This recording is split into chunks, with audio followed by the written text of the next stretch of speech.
काही महिन्यांपूर्वी औरंगाबाद शहराचं नाव अधिकृत छत्रपती संभाजीनगर झालं, तरी देखील लोकसभा आणि विधानसभा औरंगाबाद नावावरच लढल्या गेल्या.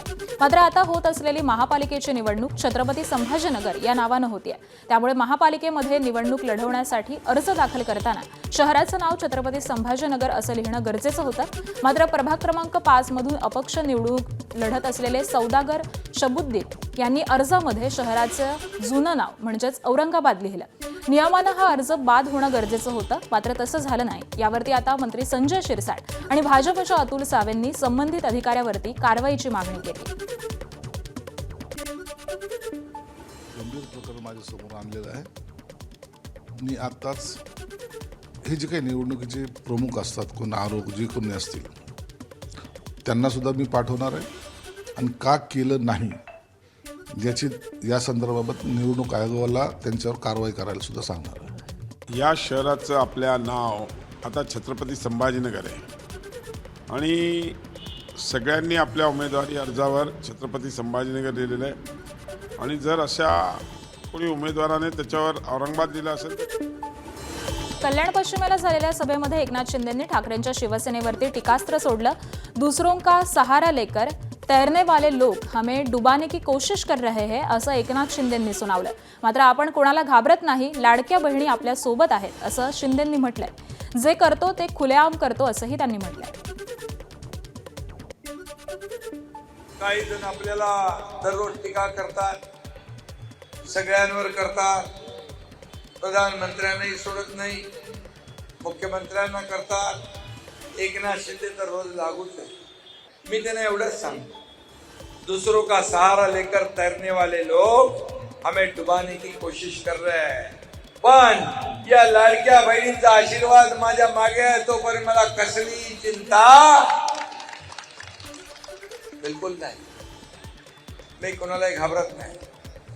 मी जे करतो ते खुलेआम करतो.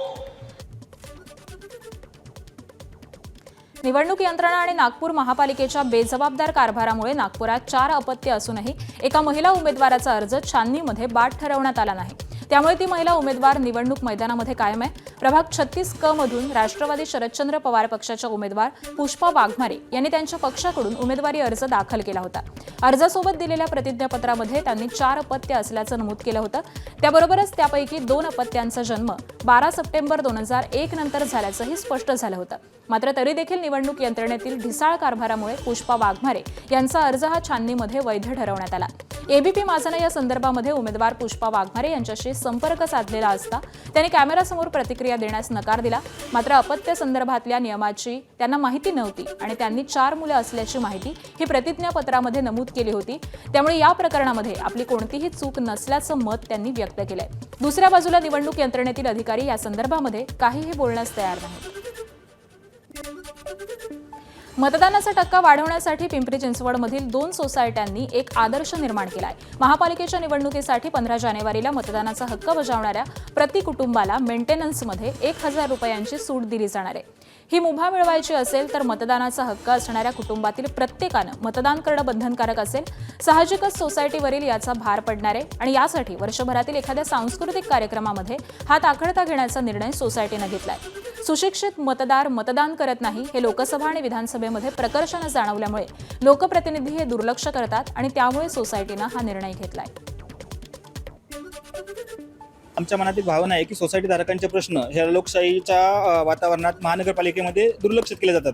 तर सोसायटी धारकांचे प्रश्न का दुर्लक्षित केले जातात? सोसायटी धारक हे जे आहेत हे मतदानाला जाणं टाळतात, 50% टाळतात, असा एक जनरल अजम्पशन आहे. म्हणून ते दूर करण्यासाठी आम्ही हा उपक्रम राबवतोय की जे लोक मतदान करतील, जे पात्र लोक मतदान करतील त्यांना आम्ही मेंटेनन्समधून 1000 रुपये सूट देणार आहे. एकदा प्रत्येक कुटुंबानं जर मतदानाचा हक्क बजावला तर त्यांना मेंटेनन्समध्ये 1000 रुपये मुभा दिली जाणार आहे आणि त्या सोसायट्यांचे पदाधिकारी आत्ता आपल्या सोबत आहेत. तुमच्या सोसायटीचं नाव सांगा आणि हा निर्णय घेण्यामागचं काय कारण आहे, काय अटी सुद्धा टाकली ते पण सांगा. माझ्या सोसायटीचं नाव लिगेसी फॉर्च्यून एक्झोटिका बी विंग असं आहे. मतदानाचा यापूर्वी 2 विधानसभा आणि लोकसभेचं जे मतदान झालं त्याच्यामध्ये आमच्या पदाधिकाऱ्याच्या या नात्याने असं लक्षात आलं की मतदान हे सोसायट्यांमधून फार कमी झालेलं आहे आणि ते मतदान आपलं वाढवण्यासाठी आम्ही असा निर्णय घेतला की सोसायटी धारकांना जर आपण काही सवलत योजना जाहीर केली तर त्याच्या अनुषंगाने सगळी लोक मतदान करायला बाहेर पडतील. याच्यासाठी आम्ही हा निर्णय घेतलेला आहे की मेंटेनन्समध्ये 1,000 रुपये कमी द्यायचे. स्वतःच्या कमिटीने निर्णय घेतलेला आहे की लोकांची मतदानासाठी उपस्थिती वाढावी म्हणून. तुमच्या सोसायटीचं नाव सांगा आणि काय काय अटी टाकलेत ते पण सांगा. नमस्कार, माझं नाव अमोल कालेकर. सोसायटीचं नाव आहे साई प्लॅटिना. आणि हा जो निर्णय आम्ही घेतलेला आहे, आमच्या मनात एक भावना आहे की सोसायटी धारकांचे प्रश्न ह्या लोकशाहीच्या वातावरणात महानगरपालिकेमध्ये दुर्लक्षित केले जातात. तर सोसायटी धारकांचे प्रश्न का दुर्लक्षित केले जातात? सोसायटी धारक हे जे आहेत हे मतदानाला जाणं टाळतात, 50% टाळतात, असा एक जनरल अजम्पशन आहे. म्हणून ते दूर करण्यासाठी आम्ही हा उपक्रम राबवतोय की जे लोक मतदान करतील, जे पात्र लोक मतदान करतील त्यांना आम्ही मेंटेनन्समधून 1,000 रुपये सूट देणार आहे एकदा. एबीपी माझा, उघडा डोळे बघा नीट.